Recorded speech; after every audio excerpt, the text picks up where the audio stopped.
Merci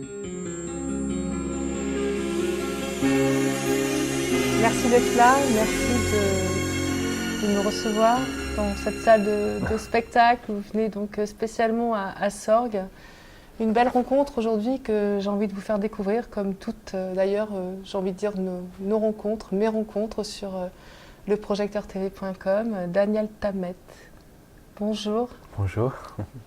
Vous allez nous raconter la poésie des nombres dans le monde des mathématiques. C'est quelque chose qu'on a un petit peu de mal à imaginer, la poésie des nombres.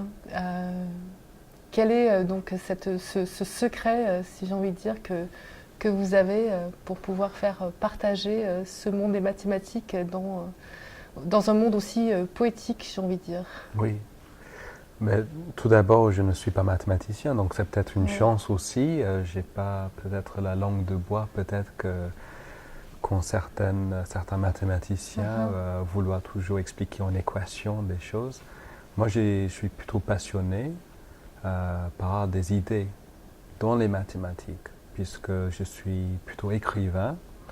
J'aime bien les livres, les histoires, et je trouve aussi dans les mathématiques une autre manière, tout comme la littérature, de raconter les choses. Donc pas simplement de compter, mais de raconter. Et les mathématiques, tout comme la littérature, c'est une manière de penser le monde, de penser, d'imaginer, même des choses qui n'existent pas, par exemple l'infini. Malheureusement, on va tous mourir un jour, donc on n'est pas infini, le monde n'est pas infini, il y aura un jour une fin. Et en même temps, dans les mathématiques, il y a cette idée folle, incroyable, presque mystique, qui est celle de l'infini, qui est par exemple incarnée par le nombre pi, le nombre très connu qui commence par 3,14. On a tous ces chiffres-là en tête grâce au collège. Mais souvent, on ne va pas plus loin que ça. Mais en fait, ce qui est intéressant, c'est de savoir que c'est en effet un nombre infini, que même si on a une feuille de papier, pas comme celle dans votre main là, mais aussi grande que l'univers. Même sur une feuille de papier aussi grande que l'univers, on n'aurait pas assez de place pour écrire toutes ces décimales. C'est pour moi, mais je pense que pour tout le monde, une idée incroyable, ça donne à réfléchir. C'est enrichissant pour l'imagination parce qu'on se dit, mais moi enfant, je me souviens qu'il y avait plein d'histoires comme ça, des choses un pot avec du porridge dedans, et dès que quelqu'un disait quelque chose d'un peu magique, le porridge continuait à couler hors du pot, et finalement il y avait la ville entière couverte de porridge. Et toujours, c'est cette idée-là de quelque chose de rien, et même quelque chose qui n'a pas de fin.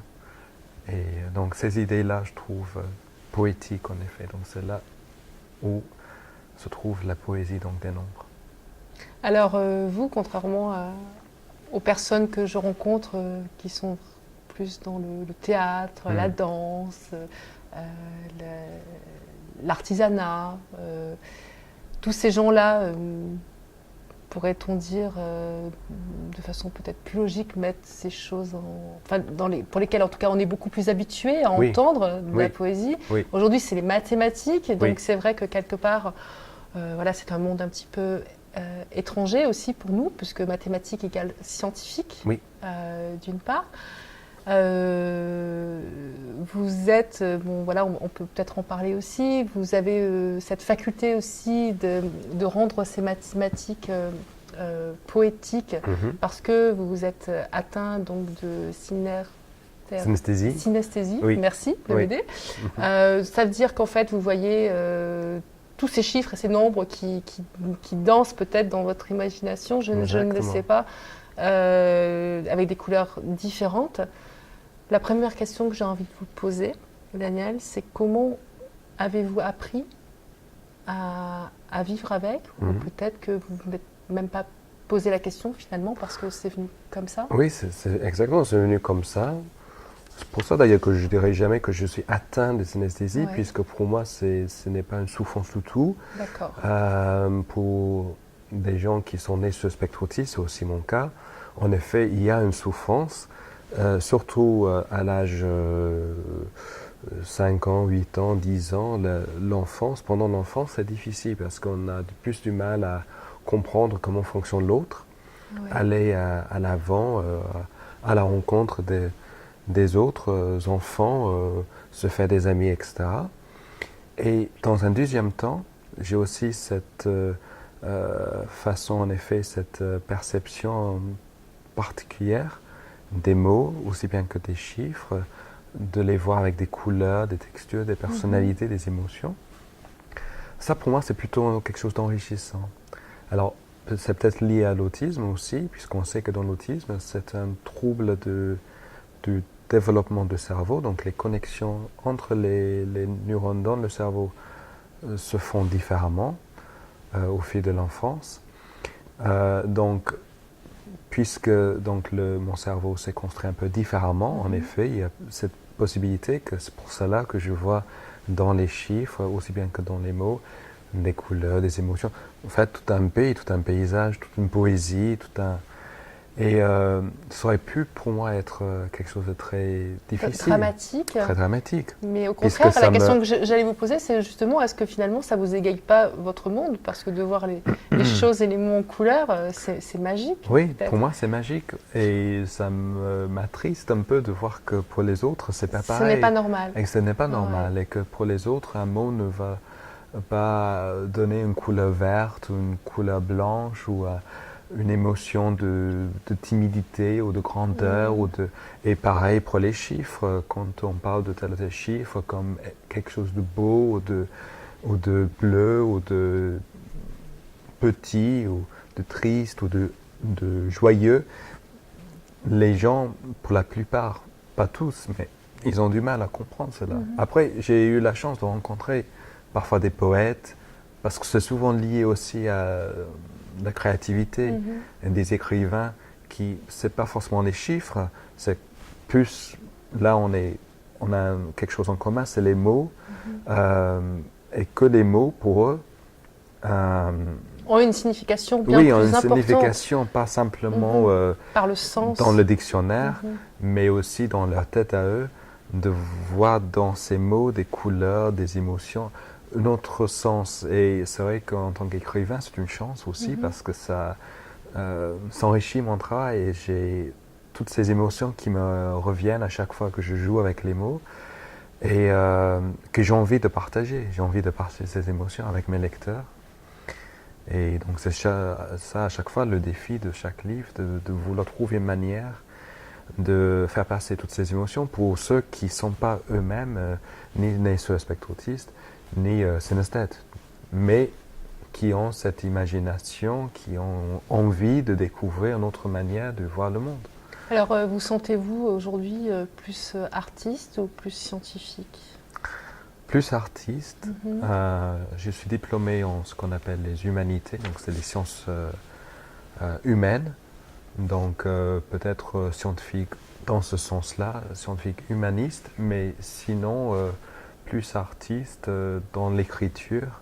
J'ai écrit plusieurs livres et chaque livre est différent. Ça a commencé par une autobiographie publiée dans le monde entier. Je suis né un jour bleu, puisque pour moi les jours de la semaine ont des mots et des mots ont des couleurs. Et donc mercredi, je suis né un mercredi, c'est un jour bleu, donc je suis né un jour bleu. Et puis par la suite, il y avait des livres qui étaient plutôt scientifiques, en l'occurrence un livre sur le cerveau, le fonctionnement du cerveau, pas simplement le mien, mais le vôtre, celui de tout le monde. Comment fonctionne la mémoire, l'apprentissage des langues, les chiffres, etc. Et puis par la suite, c'était aussi l'envie d'avoir en effet de m'ouvrir de plus en plus à la littérature. J'ai toujours un goût très poussé pour la lecture, pour les livres. Les bibliothèques m'ont été dès le plus jeune âge très important pour moi, quelque chose de très important. Et donc la lecture, c'est gratuite finalement. Donc c'est gratuit, c'est quelque chose qui accessible. Accessible. Et donc pour quelqu'un comme moi qui vient aussi d'un milieu modeste, d'un quartier très populaire en Angleterre, C'est une chance aussi d'avoir accès à la culture comme ça. Et donc aujourd'hui j'écris aussi bien les romans, les traductions de poésie, que des essais, que des livres, des documents scientifiques. Donc, puisque pour moi je ne vois pas la différence finalement entre les deux. Il y a dans les arts des aspects scientifiques, mais aussi bien dans les sciences un côté très artistique aussi. Les mathématiciens sont aussi des artistes quelque part, et inversement. Donc je suis tout à fait à l'aise, j'ai peut-être cette chance de ne pas avoir ce tabou-là, de me dire, oh là, il faut choisir, il faut être de quel camp, de quel... Je peux être des deux côtés. Vous êtes vous. Voilà, et je suis moi-même et je m'enrichis des deux. Je puise mon inspiration dans les deux mondes, dans les deux, celui des arts et celui aussi bien des sciences. Est-ce que vous avez pensé, peut-être dans un futur proche ou peut-être plus lointain, de faire des lectures spectacles, du théâtre, justement, peut-être pour littéraliser ce côté mathématique? Oui, c'est une très bonne question. Oui, j'y pense de plus en plus parce que c'est vrai qu'il y a un aspect extrêmement visuel qui est difficile à capter, à mettre dans un livre seulement. Après, j'ai confiance en l'imagination de chaque lecteur, mais néanmoins, je trouve que dans un théâtre, et ça pourrait être le cinéma aussi, dans ce côté très visuel, on aurait peut-être plus de marge pour présenter comment je vois tel et tel chiffre, tel et tel mot en couleur, en texture, 3 dimensions. Quelque chose de très vivant en fait, et qui bouge et qui a vraiment une vie presque, je dirais, une vie à part entière. Et donc ça, même si je trouve, c'est le don aussi que j'arrive à mettre les mots là-dessus, c'est vrai que mettre aussi les images dessus, donc peut-être un one-man show, ou peut-être trouver les acteurs pour incarner tel et tel rôle et parler directement au public, ou ça, oui, j'y pense de plus en plus en effet. Tout à l'heure, quand je suis arrivée, Daniel, vous étiez en train de prendre le thé avec les personnes qui vous accueillent sur la salle. Et je vous écoutais parler de vous, de votre famille, de vous en tant que, à travers votre enfance. Oui. Donc vous venez d'une famille, vous êtes l'aîné d'une fratrie oui, de 9. De 9. 9, oui. Comment vous avez vécu donc dans une famille d'un quartier populaire, c'est oui, ce que vous disiez, hein, je reprends vos mots. Oui. Comment vous avez vécu votre enfance justement avec cette perception et cette perceptibilité justement de cet autisme? Alors j'ai eu une chance incroyable parce que je me suis retrouvé dans une famille extrêmement accueillante avec un père et une mère très simples, extrêmement simples. Mon père travaillait dans une usine, ma mère femme au foyer. Donc c'est les gens qui n'avaient pas d'a priori comme ça. Ils ne voulaient pas simplement faire de moi un génie par exemple ou faire de moi une bête comme ça pour m'exhiber ou pour me présenter aux autres. Ils voulaient simplement me stimuler, m'encourager, me pousser. Et pour cela, je reste extrêmement reconnaissant, bien sûr. Pareil pour mes frères et sœurs. Je suis l'aîné dans ma famille. Mes frères et sœurs ont toujours su valoriser cette différence tout en respectant l'humanité, puisque finalement je suis aussi humain que les uns et les autres. J'ai des mêmes difficultés parfois, je rencontre les mêmes frustrations dans la vie de tous les jours. Donc j'ai eu une scolarité normale à l'époque. À Londres, dans les années 80, il n'y avait pas encore la reconnaissance de l'autisme de haut niveau. Et on ne savait pas qu'est-ce que j'avais exactement. Tout ce qu'ils savaient, c'est que j'étais différent des autres, en effet extrêmement hypersensible, et un peu seul, un peu esselé. Et donc, ils avaient envie, les professeurs et ma famille, à la fois tout en respectant cette différence, de me pousser, de faire en sorte que j'arrive à me faire des amis, à apprendre des compétences sociales, des codes sociaux, à regarder les gens dans les yeux, à apprendre le langage corporel aussi, à respecter les autres. Et donc ça, j'ai appris un peu comme on apprend une langue étrangère. J'avais des règles comme ça, j'observais, et puis je faisais des fautes, je ne comprenais pas. Mais à chaque fois, je me relevais et je continuais, j'ai une volonté.